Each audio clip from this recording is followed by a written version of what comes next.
This is a learning journey, and I want to take you on this journey.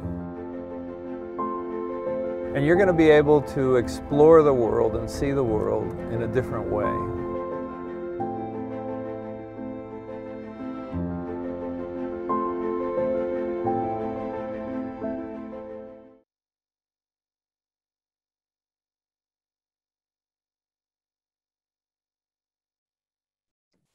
Hello and welcome everyone.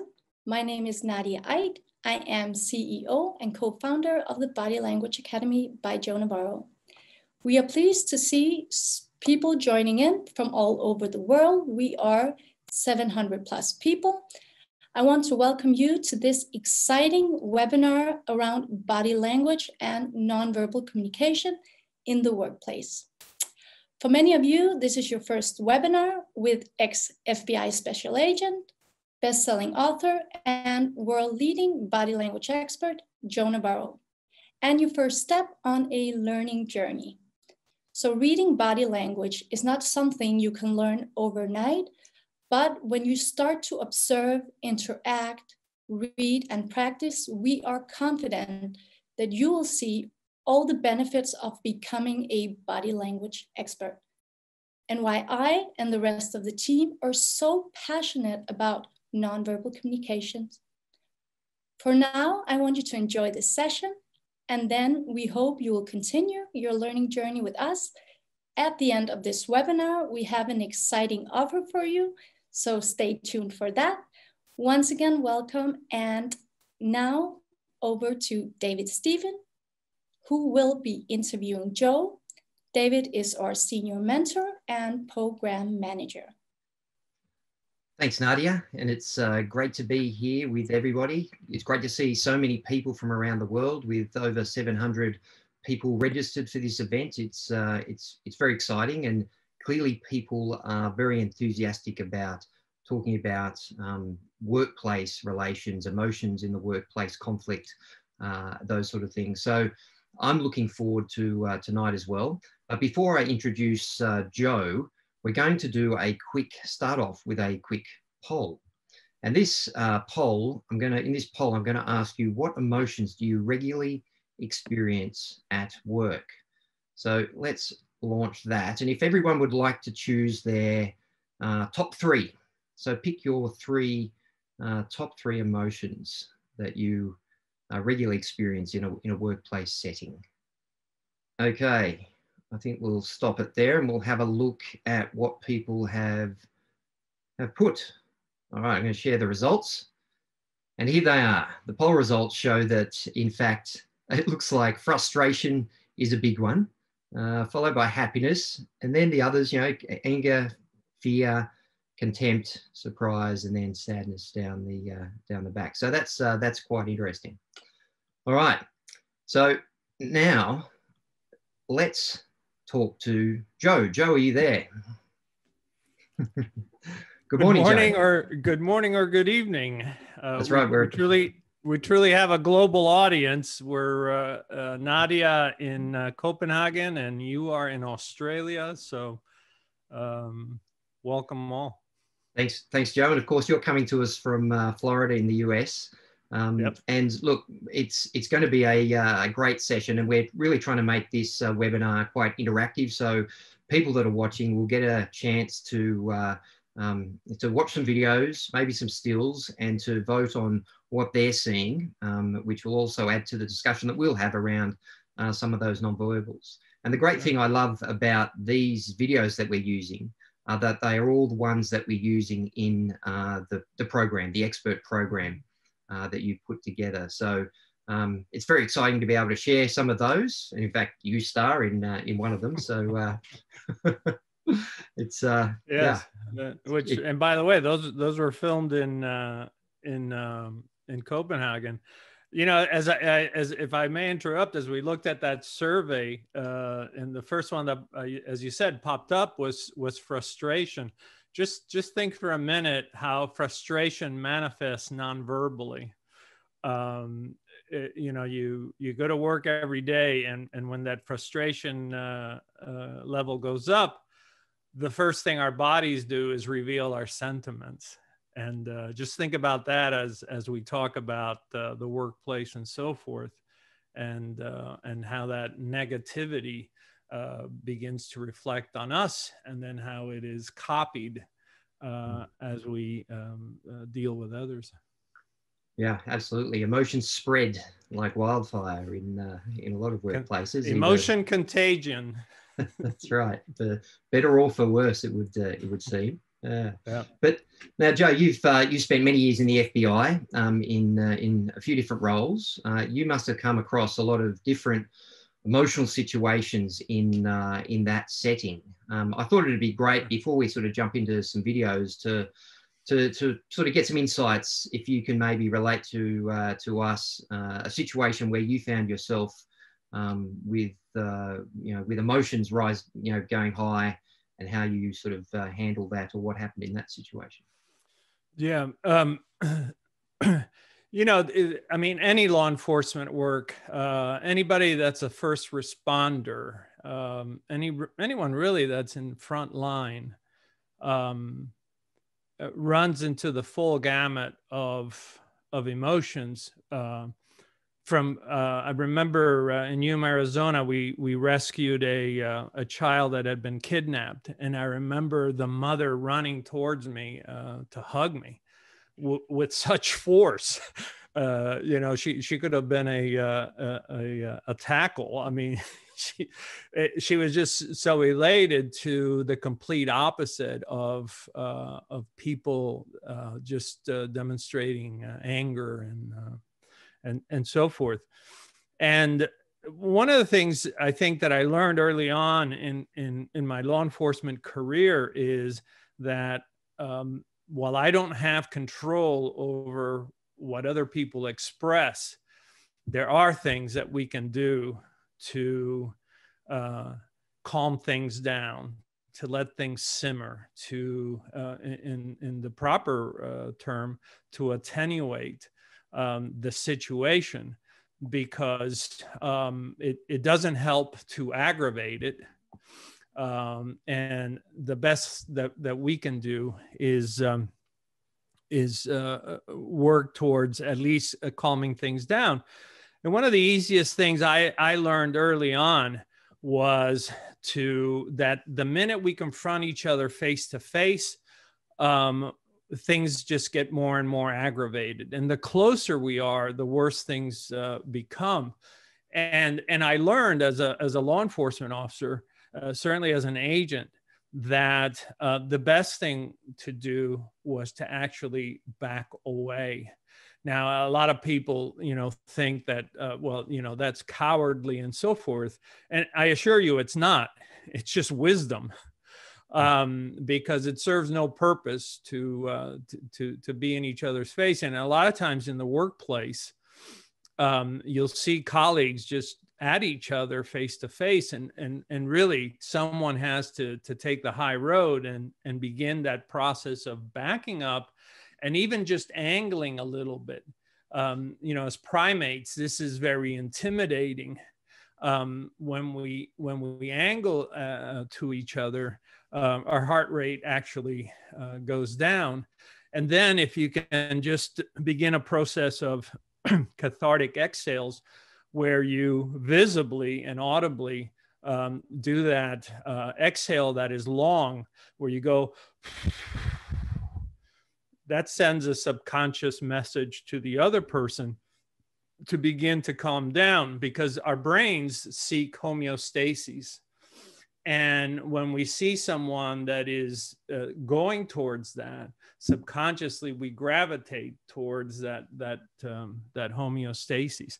And that's a trick I learned when I was going through medic training to be on the SWAT team as a team medic. In the emergency room at Roosevelt Roads Naval Hospital. The surgeon there in the ER said, as soon as they come in, start exhaling. He says it has this magical effect on everybody else, and it just gets into their head to just start to slow down, and it works obviously in the workplace. Yeah, absolutely. Breathing can be, a great technique to just calm ourselves down. Yeah, it's one that I'm sure some of our participants out there have perhaps tried in difficult situations. Hey, look, that segues into our next topic, and I'm going to flash another poll, and this one's about, I want people to start thinking about distances. And so here it is, I'm going to put this up, launch poll. You know, when you're meeting someone new for the first time, how much space do you need to feel comfortable? So people would like to jump on and vote there on one of those distances. We've got both centimetres and feet, because we have a very international audience here. But yeah, interested to see what people generally find in terms of distances. All right, we'll just end it there, and I'll share the results. And there we go. Okay, so Joe, most people, it looks like that sort of 1 metre, about 3.5 feet, is sort of the sweet spot, with a few people either side of that. There's at least 5 people that are very comfortable up close, which is interesting. That, you know, sort of a foot away, that's very close. What would you say to these results? Is this sort of what you'd expect, sort of typically, do you think? Well, it is when we ask people to vote. What's interesting is when we ask people to actually physically distance themselves in a setting, in a real setting, what we find is people are actually more comfortable at a slightly greater distance. So while we tend to say, well, no, 3 feet is fine. Actually, most of us are a little comfortable beyond that.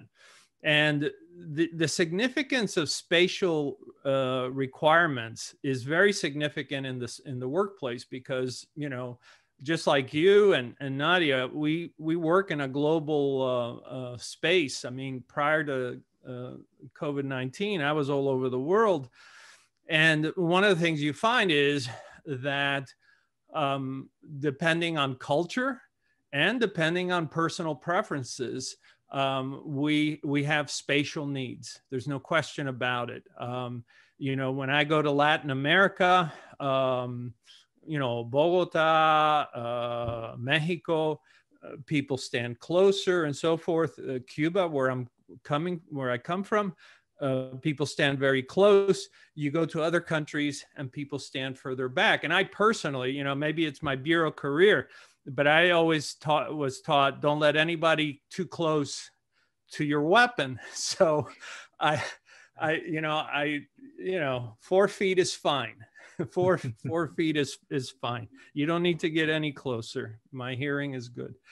But what happens is that when we violate those spatial needs, 2 significant things happen.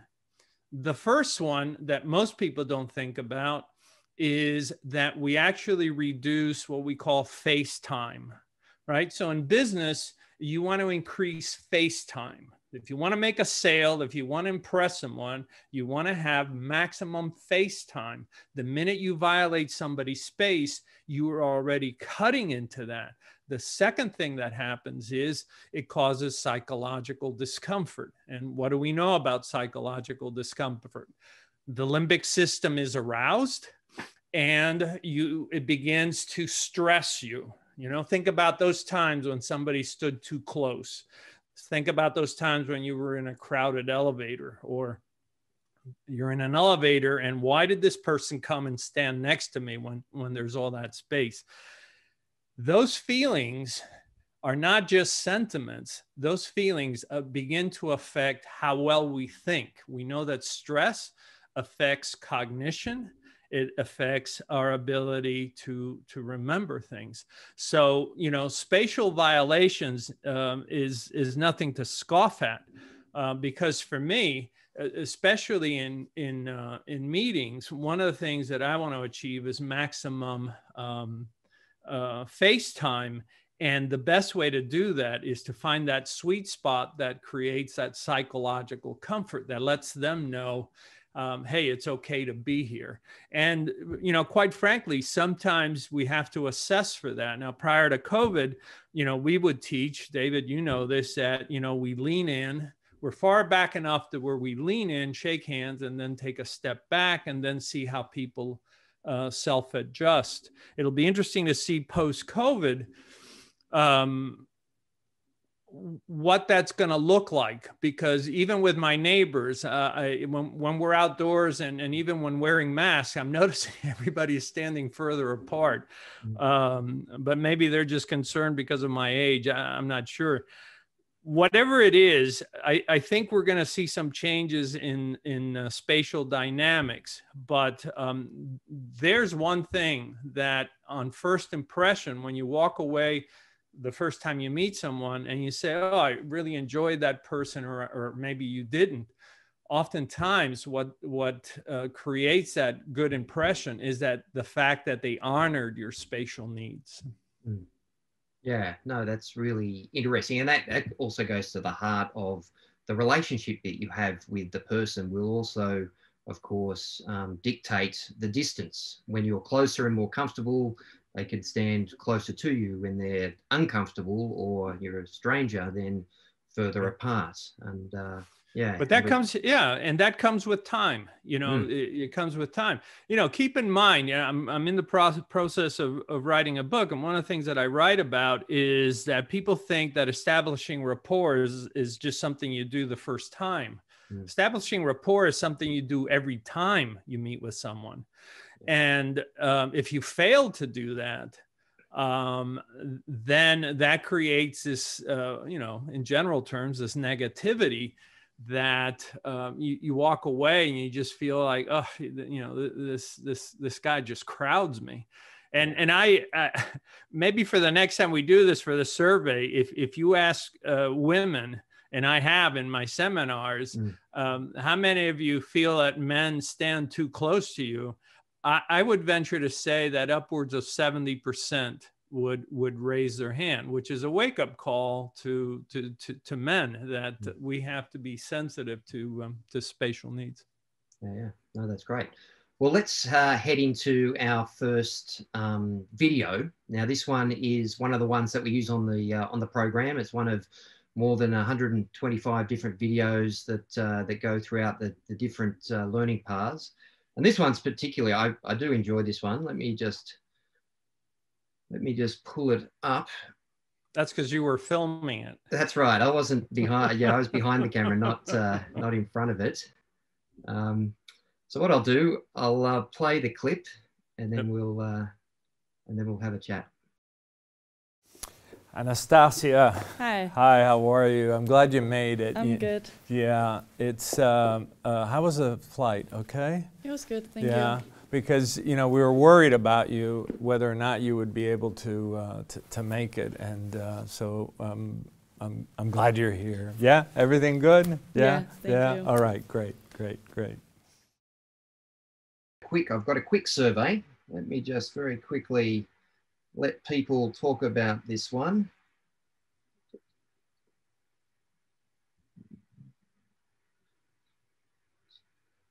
No, let's go straight into it. So, Joe, what do you see here? This is you and Anastasia sort of meeting. The scenario here is, you know, maybe at an airport, picking her up, meeting her for the first time.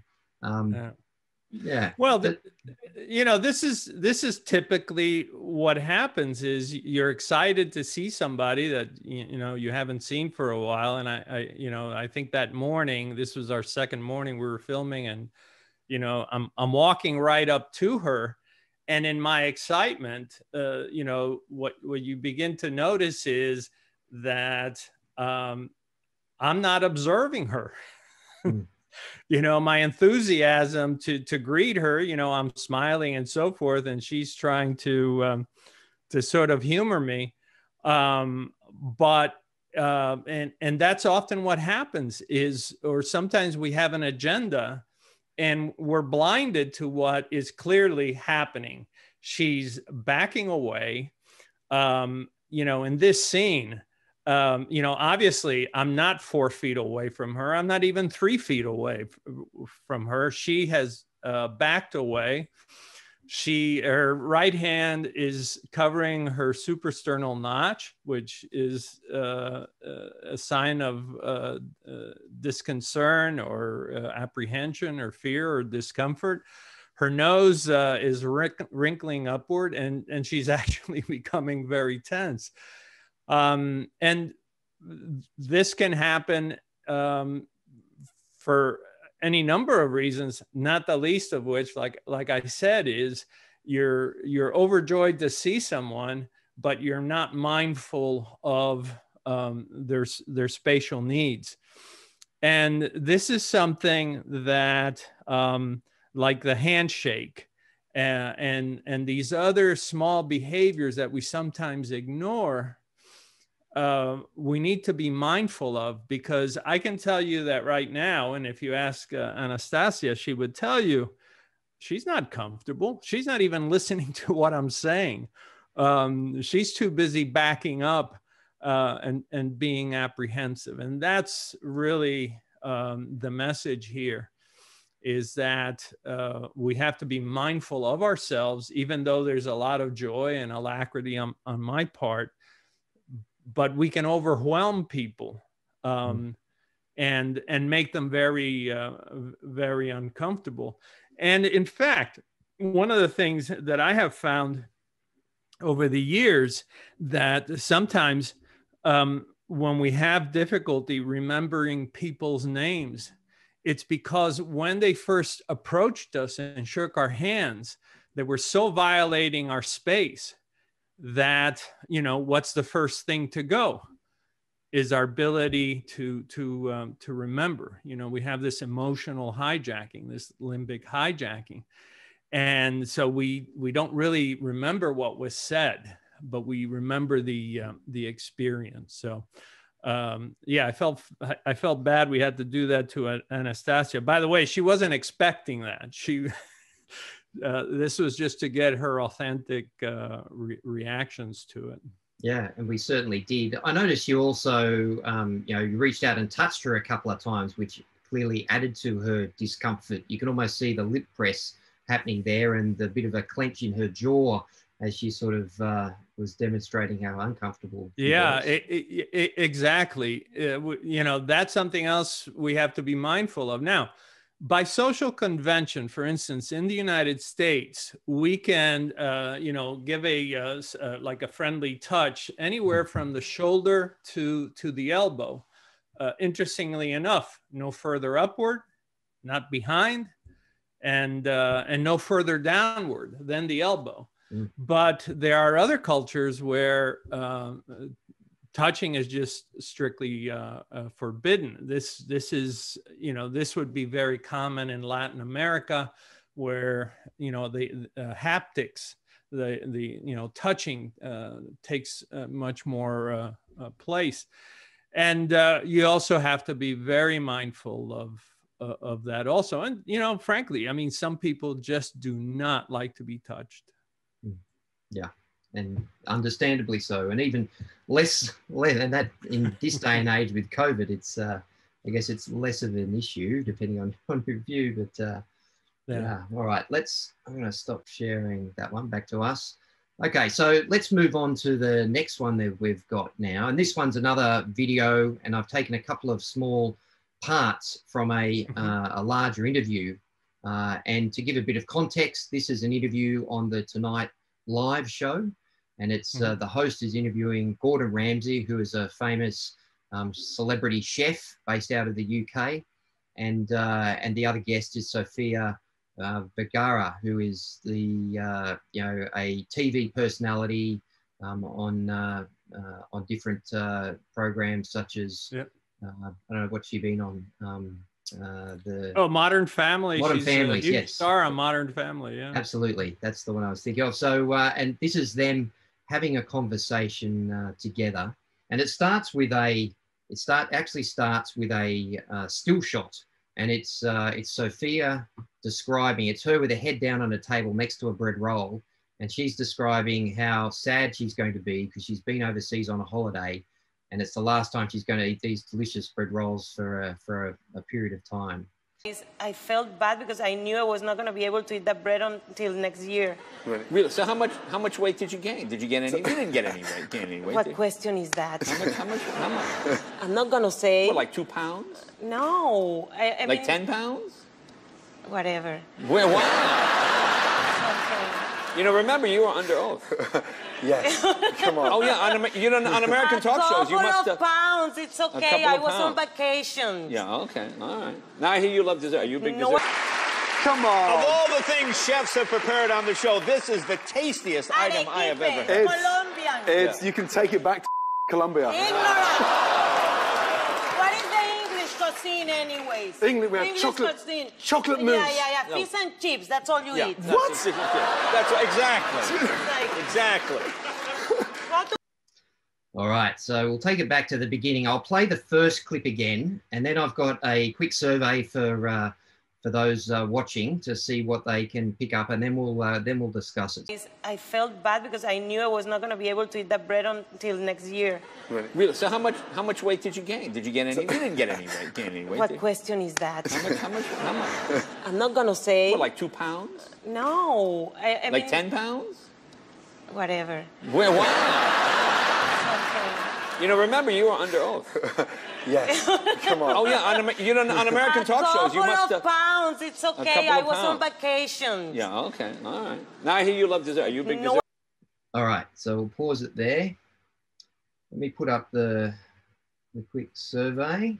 Which of the following behaviours did you spot Sophia displaying during the video? So please pick all those that you think you saw. All right, share results. Okay. So Joe, this is what people saw. The big ones there were touching hair, shifting in the seat. Yeah. And then there's a bit of eye blocking, leg swinging, hand on the leg. Yeah. Pursing of lips. Yeah. Yes. What do you? That's pretty good. Actually, I was watching both of them, and yeah, you see Sophia every time she talks about her weight that she pacifies by touching her hair, or her weight. So we yeah, just like that. We get to know people by these idiosyncratic behaviors. That's her go-to behavior. But at the same time, I was watching Gordon Ramsay. If you notice, the touching of the earlobe, which he uses to pacify. Gordon Ramsay's used to being in charge. And you notice that his thumbs are disappearing here a lot. And there's one scene where he is just slouching down on the couch, which is very unusual for somebody who often feels in charge. You did notice Sophia kicking her leg a little bit. It's like, okay, let's move this move this along. Yeah, there you saw him where he's slouching down. I'm not sure if he's loosening his belt or something. Reminds me of my grandfather after dinner. But I just thought that was really different. But what you're seeing is the emotions are tracking. Their physicality is tracking their emotions, and that's the beauty of nonverbals.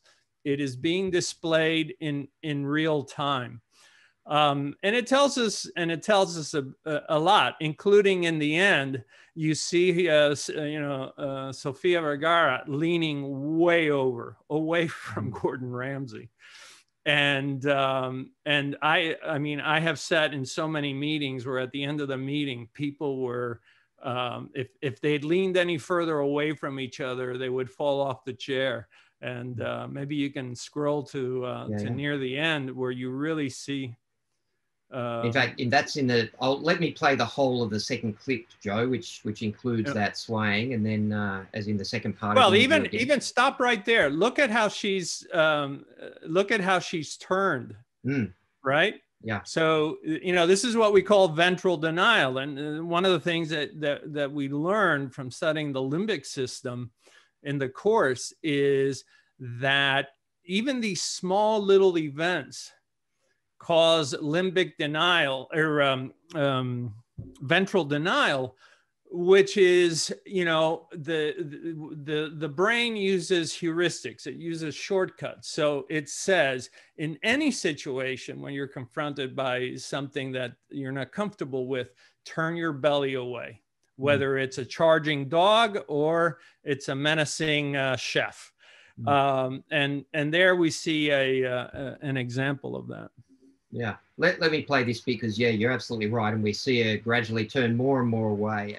Come on. Of all the things chefs have prepared on the show, this is the tastiest item I have ever had. Colombian. It's, you can take it back to Colombia. Ignorant. What is the English cuisine anyways? English, we have cuisine. chocolate mousse. Yeah. Fish and chips, that's all you eat. What? That's exactly. Exactly. And there you see it. Yeah. And there you see it. And I mean, she can't move any further away. Yeah. And interestingly, Gordon is also as far as he can go on the edge of his seat to get closer to, you know, to Sophia. But he's got an arm there. He can't get any closer. Later on in the thing, he actually does get up and sit right next to her. And when she gets really annoyed with him. But yeah. Well, and there's, you know, I mean, let's face it, if you have to if to make an argument, you have to violate somebody's space, what does that say about you? So probably a follow-on from there, Joe, is a question about, you know, what are good tips for people? You talked a little bit before at the beginning of our conversation about how you can make people feel comfortable. And I'm thinking now in a work setting, if you've got a difficult conversation that you're having to have with, say, an employee, what's a great way to be able to make them as comfortable as you can so that you can have the conversation that needs to be had? So maybe you have to bring them into your office or something. What are some of the things people should think about in that sort of setting? Well, that's a great question, and it's a profound question, because if you take nothing else away, the key to this is, remember, psychological comfort, and what creates that. Well, sometimes it's not having an audience, not having the whole organization looking on. It's going somewhere private. We know that, you know, we've already talked about space. I can't emphasize that enough. I have seen situations where people were threatening us with knives, at least on 2 or 3 occasions, and with weapons, and it was by creating that distance that helped to calm things down. And by the way, let me just say this, you know, a lot of times in the workplace, where, let's say you have someone who is suffering from paranoid personality disorder, which usually manifests in the workplace as someone who collects a lot of wounds, is very argumentative, is very rigid, and is always thinking that, you know, people are you know, out to harm them or not with them. They're very functional, but they need extra spatial needs. And so any kind of spatial violation then creates more anxiety. But there's other things that we can do. You know, we can use our voices to calm people down.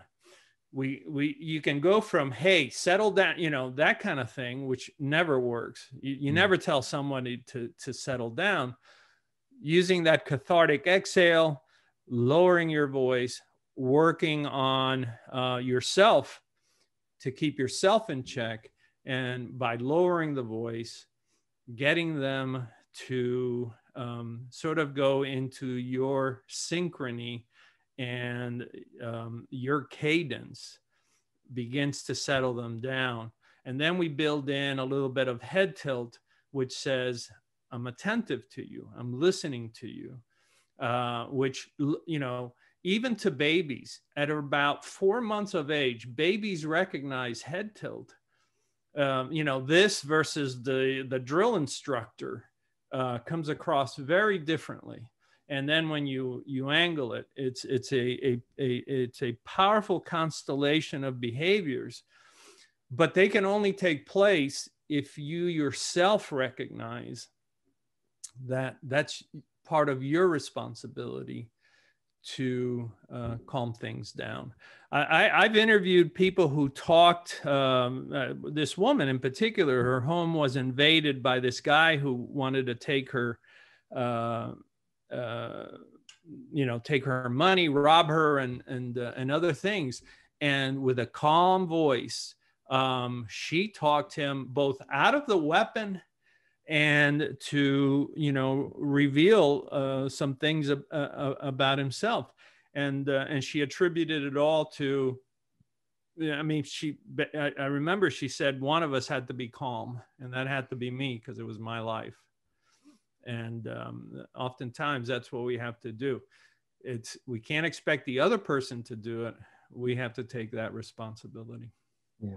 Yeah, that's great. And it's also a great reminder, I think, Joe, you've been talking about is body language is not just about watching others and understanding what others are doing, but it's also about understanding yourself and what you're transmitting. And as you've sort of covered here, you can affect what other people are doing.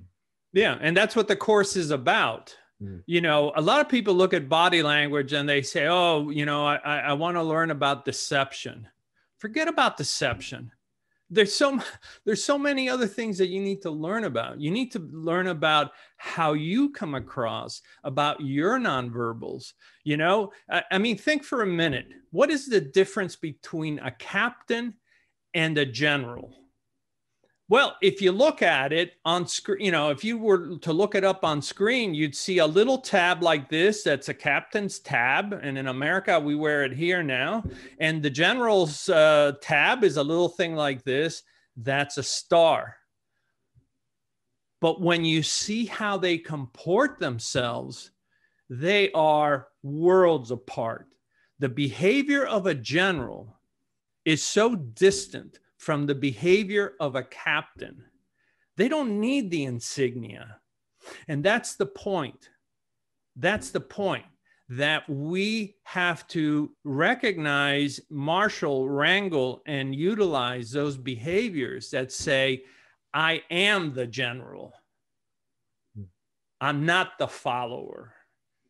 And to do that, you have to really understand body language. I mean, I hear these people all the time talking about micro expressions. Please think about it. If that's all you're focusing on, I wish you a lot of luck. You need to focus on all behaviors, because all behaviors are significant. What you choose to wear, how you choose to enter a room, these things have consequences. And that's what the course is about. That's why it's truly a global course, because it takes a look at so many cultures. It has people like yourself and Nadia and Senna and Janine and others all over the world who can help you to understand both yourself and others. And it's not just about detecting deception. This is a full instrumentation look at how nonverbals can help me to understand the world, and for the world to better appreciate myself. That's what the course is about. Yeah, that's a great one. Well, on that note, let's jump in and have a look at another. This time we've got a still shot that I'd like to put up. So here we have Anastasia, and I've got a poll here which I'm going to run. I'd like people to consider whether she looks comfortable or uncomfortable. So we're looking at that comfort, discomfort paradigm. So 2 choices. Yep. Comfortable. Well, as comfortable or uncomfortable. And as you're looking at that and you're voting, always remember that when we look at nonverbals, at a minimum, this is what we're always considering: comfort or discomfort. Don't overcomplicate it. Yeah, excellent. We are either transmitting that we're comfortable or uncomfortable. We as a species are very binary when it comes to that. So it'll be interesting to see what they think here. All right, let's have a look at the results. Share results. There they are. So yes, overwhelmingly people thought that that she looked uncomfortable. Now, why? Let's look at the photo there, Joe. What do we look at here that tells us that, and instinctively most people are picking up that she is uncomfortable? What would you say about the photo? Well, this is one where we have to be really very careful, because true, she is in what we call the ready position, right? The starter's position. She has 1 foot forward, 1 foot behind. She has both hands on the knees. And normally this would be like, I'm ready to go. I wonder if you could close in on her face a little bit, David. But now look at her face, right? We don't see a furrowed glabella. We don't see the squinting of the eyes. We don't see tension in the face, and so forth. So one of the things that we have to do is take into consideration everything. If we looked at her from the waist down, we would say, well, she's ready to go. If we look at her from just the neck up, the face looks attentive. Maybe not fully, she's not smiling or anything, but it's not that full psychological discomfort that we would sense. So what does that tell us? That there is a medium point, that there is latitude in that realm of, hey, I'm comfortable here talking to you, but I've got to go. And we often run into this. You're talking to somebody that you really like, but they have to leave. And this happens to me all the time. I run into people at the airport and I got to go. And so when it comes to comfort and discomfort, just remember that slide can move. If we were to ask her, are you comfortable? She would probably say yes, but I probably have to go someplace, and that's all there is to it. So we need to consider all of the behaviors. And what helps us is to not focus on one thing, but to note the feet in the location where they're at, to notice the hands, to look at the face and that forward lean. And in its totality, it tells us, this person isn't relaxed, laying back, enjoying themselves, but at the same time, they're not distressed. But we can't ignore the fact that, she wants to leave. Great. All right. Well, let's have a look at another one. I'll just put. Here's one, another one of you, Joe, with our lovely lady, and I'll put up another poll here, another question, and of course this time there is 2 people to consider.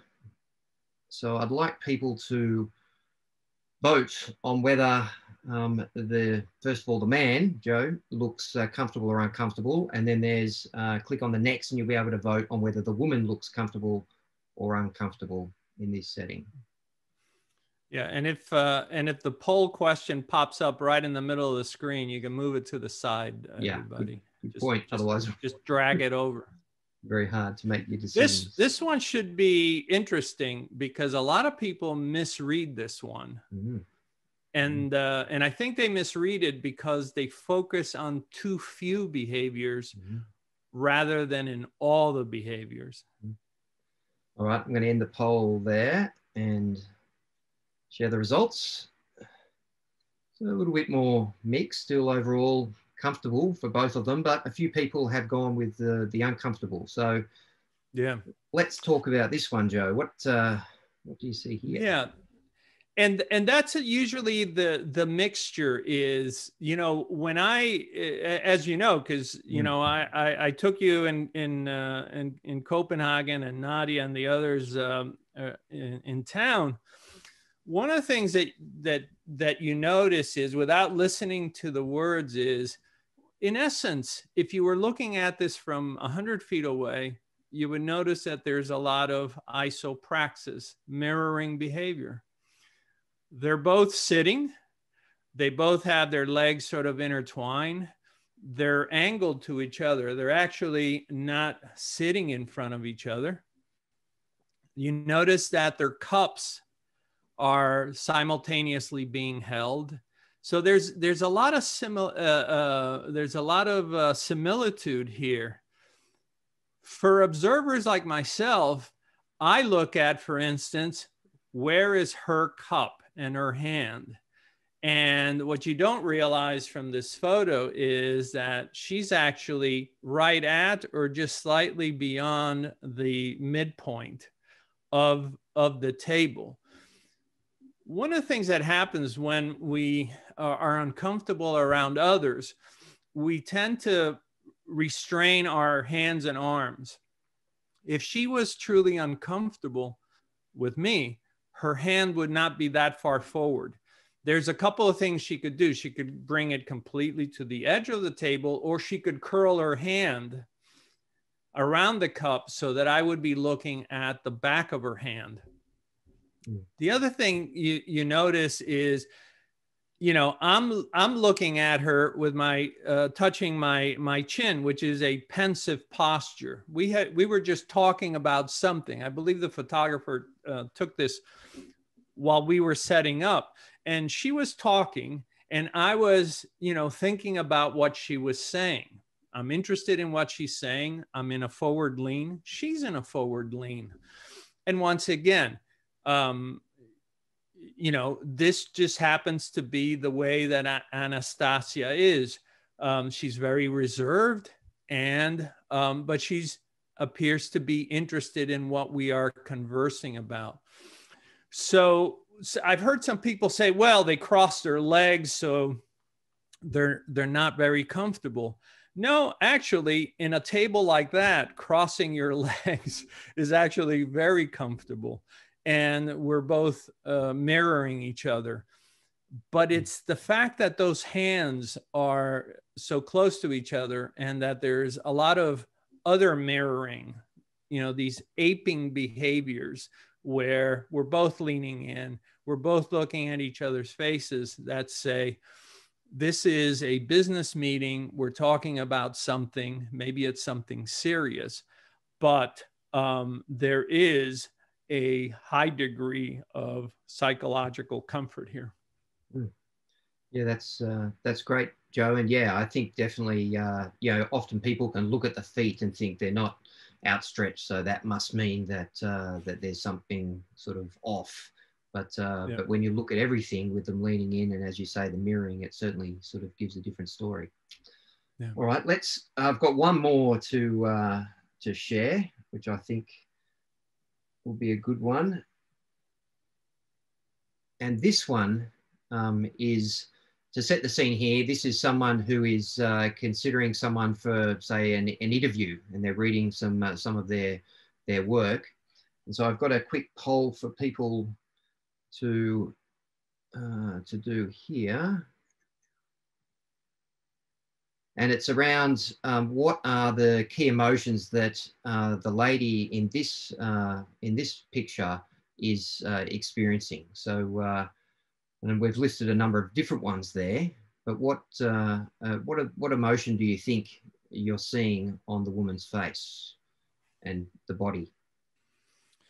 You know, one of the as you're taking this, one of the things to consider is, you know, and David, you've asked us to look at her, but one of the things that I've learned to do is to look back and forth between the woman and the man, between the two objects that we're examining, because oftentimes nonverbal communication is reflexive we are reacting to what's in front of us. We are reacting to what was said.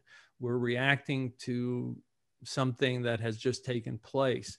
And so we need to consider the sort of the back and forth and saying, is there something about him that we're seeing reflected on her? And so once you give us the results, I'm going to ask the audience a question to see how they would react. All right. Here's the results. So it's like, contempt, confusion, and then some other ones mixed in. But, yeah. Well, that's interesting, and that's very good. We would expect those especially who study nonverbals, to see the corner pinching of the mouth. We know from Paul Ekman's work in 1986, where he begins to talk to us about that contempt or disdain. And we have to be careful with both contempt and disdain, because contempt is hierarchical, and that's significant. If you have a teenager look at you with contempt and knowing that that's hierarchical, that's a little something different than disdain, because I can afford to have a teenager, show disdain because he'd rather go play with his friends. But contempt, that is something else. But as we're looking at it, so that call is correct. She's looking at something. We see the raised eyebrows. We see the furrowing of the area above the eyes. Her eyelids have come down, and we definitely see the facial distortion, which says, at a minimum, psychological discomfort.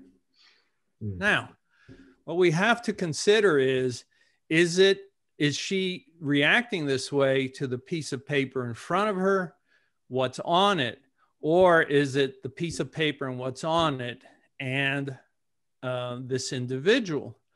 Is there something disagreeable about this individual? Is it something that he may have said, which we're not privy to? Is it the way he is dressed? Is it the way he is groomed? Is it the totality of it? And one of the things that we teach in the course, which is important, is when you look at a photograph, remember that you don't know what's behind the camera. You don't know what has transpired prior to this moment in time. And this has to be factored in. Her reaction, even though she's looking at the paper, the paper may just be the final nail on the coffin. Maybe he hasn't measured up, and now this piece of paper confirms it.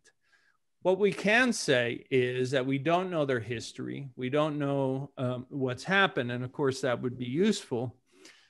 And further, that at this point, she is either disappointed, in which she is demonstrating some sort of disdain, or in fact, it has risen to the point where it's just annoyed or contemptuous. But I think we can say with a certain amount of assurity that there's a significant amount of psychological discomfort there. Yeah, thanks for that, Joe. And there's certainly, it comes back to that question about always ask why. Always look for what has happened when there's a change in behavior, and context is key, as you've been saying. What is their normal baseline? The things that we, a lot of people might skip over, but it's certainly things that we cover on the course in depth, because those fundamentals can be so important. Yeah, exactly. We don't, as a student of this, we don't want you to get hurt. We don't want you to go out there and say, oh, this behavior means that. No, this behavior means any number of things. And you have to caution everything based on what we know and context. Yeah. Well, Joe, that brings us to the end of our hour. But I guess, before we sign off, and Nadia will join us again. What would you say about the course in general? And we've looked in particular at sort of emotions in the workplace, and we've got a whole module at the end of the course on emotions in the workplace, as well as business and interpersonal interactions. Final words. Well, I would say this, we as a team worked on this for over a year. I mean, a lot of work went into this, and now more than ever, probably nonverbals are more important than even before. And I'll tell you why. I was talking to my colleagues at a very famous university. I'm not going to say where. And one of the things that they're finding in business school is that people are complaining that using Zoom and using any of these systems, that they're having difficulty reading each other and understanding each other, to the point where in one statistics, 80% of executives said that they found it very difficult to do due diligence, have difficult conversations, or to make really good inquiries, especially about hiring and so forth, because of the limited space of the screen. The antidote to that clearly is to be able to really understand nonverbal behaviors, so that in a virtual setting, you can pick up on things such as the shoulders, whether they're, this way or that way, the face, all the things that we can transmit that maybe in the past we didn't pay so much attention to, because we could see the whole body or we were in general conversation, but now we're almost compelled to focus on that little face and its significance. So, this is one of these things where we never anticipated this, and yet now we see that there's a greater demand for it. So this is one of the things that the course clearly addresses. And I think it's, and I've said this before, it is a unique program, but I think it is the best program in the world when it comes to nonverbals. And obviously I thank Nadia, David, and Senna for helping us put this together. Yeah. Thank you, Joe, and thank you to everyone that has joined us tonight. I'm going to hand over to Nadia, who's going to close for us before we'll have a short video which just talks a little bit more about the course, and then we'll put up the discount code that people might like to use. So thank you, Joe, and Nadia, over to you. Well, I just want to say, I hope you enjoyed this session and want to receive world-class training in nonverbal communication. If you do, then the Body Language Expert program is definitely for you. It is exclusive content, including 125 training videos with Joe. You also get a one-to-one with Joe, and you have a personal mentor, a certified body language expert throughout your learning journey.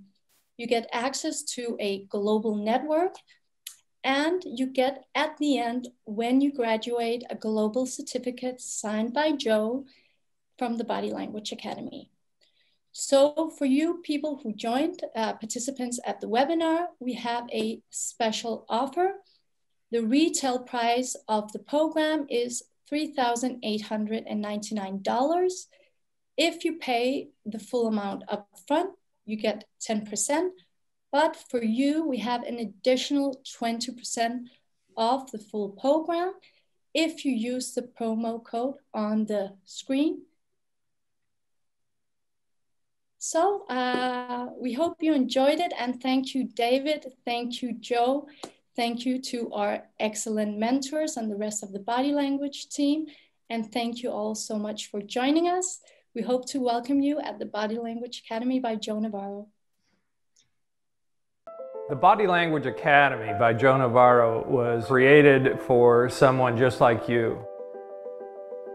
My name is Joe Navarro, and for 25 years I was a special agent with the FBI. My specialty was catching spies. When I came to America as a refugee, I didn't speak English. But the one thing that I could rely on is body language. And so for the next 5 decades, I studied nonverbal communications. And that's what I hope to share with you. So what is nonverbal communications? Just look around you. Nonverbal communications is the world you live in. It's how we dress, how we sit, how we talk to people. It's everything that communicates, but is not a word.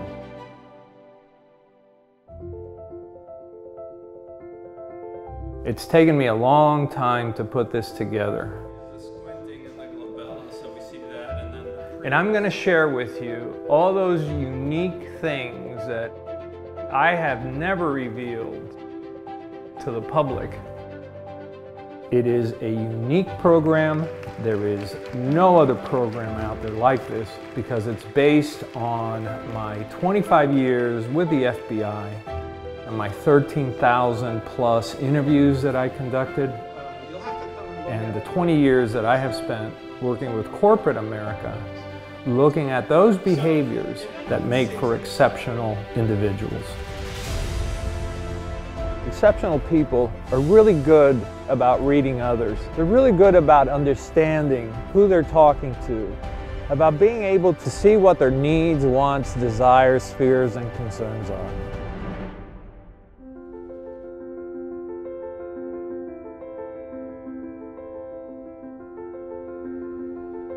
This is a learning journey, and I want to take you on this journey. And you're going to be able to explore the world and see the world in a different way.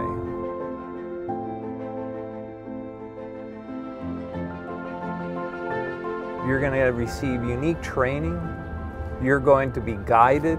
You're going to be able to study, phone, iPad, anywhere, anytime. You're going to learn things that you will not be able to get anywhere else. And so for this, the Body Language Academy was designed so that you can reach that higher level, so that you can be exceptional also.